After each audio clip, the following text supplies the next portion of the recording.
जी student, उम्मीद है आप लोग खैरियत से होंगे इंशाअल्लाह ताला। आज जो हम अपना लेक्चर आपको डिस्कस करवा रहे हैं वो लेक्चर है हमारा न्यूमेरिकल्स ऑन बैंकिंग एंगल या banking of road. Banking of road हमने टॉपिक डिस्कस किया था कि एक रोड को थोड़ा सा तिरछा कर दिया जाता है, टिल्ट कर दिया जाता है, ताकि उसके ऊपर जो ऑब्जेक्ट व्हीकल घूम रही हो उसे नेसेसरी सेंटीमीटर एक्सेशन मिल सके और वो आराम से राउंड अबाउट में घूम सके। तो इसके लिए हमारे पास दो फॉर्मूले होते हैं। बैंकिंग एंगल का फॉर्मूला होता है theta is equal to tan inverse V square divided by R G. बड़ा आसान फार्मूला है, इसे यूज़ करके आप एक बैंकिंग एंगल निकाल सकते हैं। ख्याल रखें ये फार्मूला एक आइडियल बैंक कर्व के लिए इस्तेमाल होता है और आइडियल बैंक कर्व वो होता है जिसमें फ्रिक्शन ज़ीरो होती है। और इसी तरह से हमारे पास एक और भी कॉन्सेप्ट होता है, और वो जो कॉन्सेप्ट होता है उसके अंदर हमारे पास होता है centripetal force is equal to limiting friction.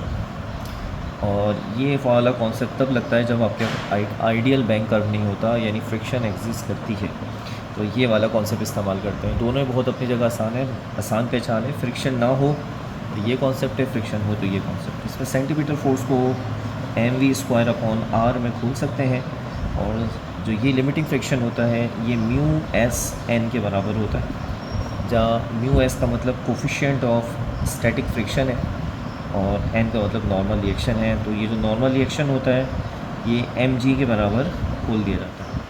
तो ये सारी बातें अभी आप सवाल में देखेंगे, तो इसके लिए अगेन मैं बुक का पेज नंबर आपको बताऊंगा, क्वेश्चन नंबर बताऊंगा। तो जब आप न्यूमेरिकल देख रहे हो तो अपनी फ़िज़िक्स की बुक निकाल के रखें, पेज नंबर और क्वेश्चन देखें। मैं भी यहाँ से रीड कर रहा हूँ तो आपको इंशाअल्लाह ताला आसानी होगी।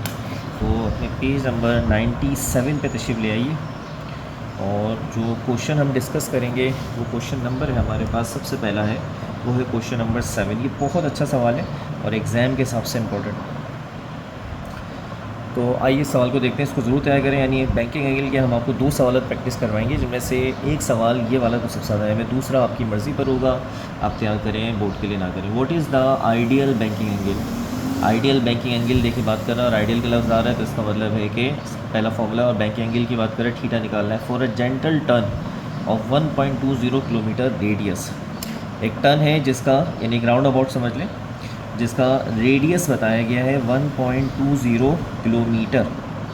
तो 1.20 किलोमीटर को जब आप हटाते हैं और मीटर में ले जाते हैं तो 10 की पावर 3 यानी 1000 यहाँ पे आ जाएगा। मैंने डायरेक्ट कर दिया, इसको मल्टीप्लाई कर सकते हैं 1000 लिखकर, तो ये आपका किलोमीटर से मीटर में हो गया। किलोमीटर से मीटर में जाने के लिए 1000 से मल्टीप्लाई करते हैं, तो मैंने 1000 की जगह 10 की पावर 3 लिख दिया है, तो ये किलोमीटर से मीटर में कन्वर्ट हो चुका है। फिर इसके आगे लिखा हुआ है आपके pass on a highway with 105 kilometre per hour speed limit. इसके अलावा स्पीड बता रहा है कि जो जेंटल टर्न है इसके ऊपर तो गाड़ी टर्न करेगी, मूव करेगी, उसके पास एक स्पीड है, इससे ज़्यादा वो एक्सीड नहीं कर सकता, वो स्पीड है 105 किलोमीटर पर आवर। अब देखें ये यूनिट भी हमारे स्टैंडर्ड पे नहीं है, तो हम इसको भी कन्वर्ट कर लेंगे, और ये भी मैं आपको तरीका बता देता हूँ। करना देखें सब आपने है, कैलकुलेटर में रखें, सॉल्व करें, तो आपकी कैलकुलेटर से प्रैक्टिस हो जाएगी, थोड़ा कॉन्फिडेंस भी बढ़ेगा। 1000 से मल्टीप्लाई करें और 3600 से डिवाइड करें, तो इस तरह से जो भी नंबर आएगा वो यहाँ पे लिख लीजिएगा, और वो नंबर मीटर पर सेकंड में कन्वर्ट हो चुका होगा। इस तरह किलोमीटर पर आवर से मीटर पर सेकंड। आपको क्या निकालना है, थीटा फाइंड आउट करना है। ये है हमारे पास जनाब सवाल। सॉल्यूशन इसका बहुत ज़्यादा आसान है, फार्मूला बस आपको याद होना चाहिए, theta is equal to tan inverse V square divided by R G. तो देखिए बेटा, इस फार्मूले के अंदर v की वैल्यू आप यहाँ से उठा के रख दीजिए, स्क्वायर ले लीजिए उसका, r यहाँ से ले लीजिए, g की वैल्यू 9 पॉइंट है, इन सबको मिला कर सॉल्व कीजिए, और जो भी जवाब है उसका tan इनवर्स ले लीजिएगा।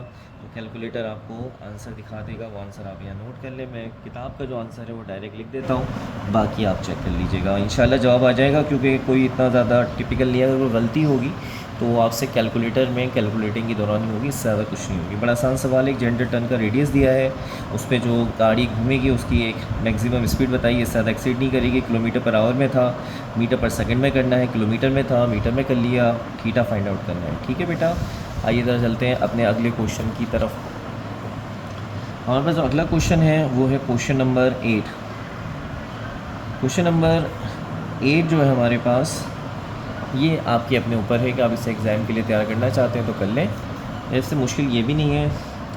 अब 1500 kg कार, एक कार है जिसका मास बताया गया है 1500 किलोग्राम की ये गाड़ी है।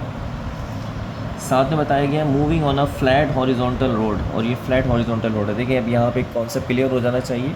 जब बैंकिंग ऑफ रोड का कॉन्सेप्ट आता है तो रोड थोड़ा सा तिरछा होता है, उठा हुआ होता है, और ये फ्लैट रोड है तो ये बैंकिंग रोड का कॉन्सेप्ट वाला सवाल नहीं है। निगोशिएट्स अ कर्व, और एक डायग्राम भी आपकी किताब में दी गई है। If the radius of the curve is 35 metre, अगर इस कर्व का रेडियस जिस पे ये व्हीकल, जिसका कार, जिसका मास 1500 kg है, वो 35 मीटर इसका रेडियस है। और सवाल में लिखा and the coefficient of static friction between the tyres and the dry pavement. बेटा टायर और ड्राई पेवमेंट का मतलब है रोड और टायर के दरमियान जो फ्रिक्शन है, कोफिशिएंट ऑफ स्टैटिक फ्रिक्शन, उसकी वैल्यू बता रहे हैं 0.53। ये बकाई यूनिट की होती है। आपसे क्या पूछा, find the maximum speed the car can have and still make the turn successfully. आपने स्पीड निकालनी है और गाड़ी बासानी घूम जाए। देखिए सवाल बड़ा आसान सा है। जो फ्लैट रोड होते हैं, जो गाड़ी के अंदर बैठे हुए होते हैं, फ्लैट रोड पे कोई टर्न आता है, राउंड अबाउट आता है, कहीं से यू टर्न आता है, वहाँ से गाड़ी को जब वो घुमाते हैं तो टायर और रोड के दरमियान जो फ्रिक्शन है वो इतनी है, उसकी वैल्यू बताई है, और जो टर्न है उसका रेडियस बताया, जो गाड़ी है उसका मास बताया। बताएं गाड़ी की स्पीड कितनी होनी चाहिए कि वो गाड़ी बासानी ये टर्न ले ले और उसको कोई मसला पेश ना है, कोई एक्सीडेंट वगैरह ना हो। उसका जवाब हम कैसे लेंगे बेटा, बड़ा आसान है।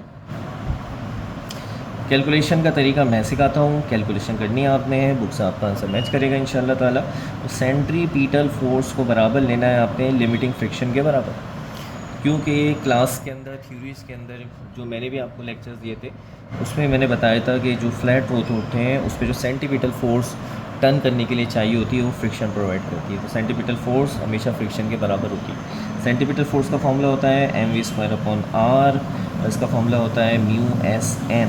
n को खोल देंगे यहाँ पे, ये हो जाएगा mv²/r और μs एज इट इज़, और n की जगह मैंने बताया था mg रख देते हैं। छोटा सा फॉर्मूला पहले मैनेजिंग हो रहा है। तो देखिए यहाँ से मास और मास कट जाएगा, तो आपके पास जो बचेगा वो भी ये चीज़ें बचेंगी। जो आपके पास रिमेनिंग चीज़ें बची हैं वो है v²/r, और साथ ही साथ में μsg बचा है आपके पास। mm दोनों से कट गया, ये r डिवाइड है, वहाँ जाके मल्टीप्लाई करेगा, या r वहाँ चला जाएगा, तो ये हो जाएगा आपके पास μsgr, और यहाँ पे से स्क्वायर है, स्क्वायर आप हटा देंगे तो यहाँ पे लग जाएगा रूट। अब ये सारी चीज़ें देखें, आपको पता है रेडियस भी गिवन है आपको सवाल में, g की वैल्यू 9.8, μs की वैल्यू, तो आप ये रखेंगे तो आपको यहाँ पे speed, maximum speed of the vehicle मिल जाएगी। अच्छा, अब सवाल जहन में आएगा मास उसने दिया था उसका क्या फ़ायदा है। तो मास उसने लिखा ज़रूर था लेकिन वो हमारी कैलकुलेशन के दौरान कैंसिल हो गया, तो उस मास का यहाँ पे कोई भी मामला नहीं है। तो आपका जवाब 13.5 मीटर पर सेकंड आ जाएगा। इसे आप टैली कर सकते हैं। ठीक है, बड़ा आसान सवाल था, और इसको भी एग्ज़ाम के हिसाब से अगर देखना चाहें तो देख सकते हैं। तो बच्चों आपने एक छोटी सी प्रैक्टिस करनी है, लाजमी तौर पे पेज नंबर 83 पर है, और एग्ज़ाम्पल का नंबर है 4.4। सॉल्व हुई भी है। काफ़ी सवाल को आप देखेंगे तो आपको ऐसा लगेगा बहुत ज़्यादा शायद बड़ा सवाल लिख दिया है। वो असल में पूरा किस्सा है जो उन्होंने उस सवाल के अंदर बयान किया हुआ है। आपने वो किस्सा नहीं बल्कि उस सवाल को जल्दी पढ़ के उसमें अपनी वैल्यूज़ को पिक करना है, सॉल्व करना है, और इंशाल्लाह ताला आपको समझ में आ जाएगा कि किस तरह से होगा। बहुत अच्छा प्रैक्टिस का मामला हो जाएगा। बहुत ज़बरदस्त सवाल है। मैं इसको रिकमेंड करता हूँ कि अगर एग्ज़ाम में सवाल आता है उसको थोड़ा शॉर्ट करके वो लिख के देते हैं, फिर अच्छा सवाल हो सकता है। नेक्स्ट लेक्चर में मिलते हैं इंशाल्लाह ताला कुछ नए नुमाइकर्स के साथ। अपना ख्याल रखिएगा। अस्सलाम वालेकुम।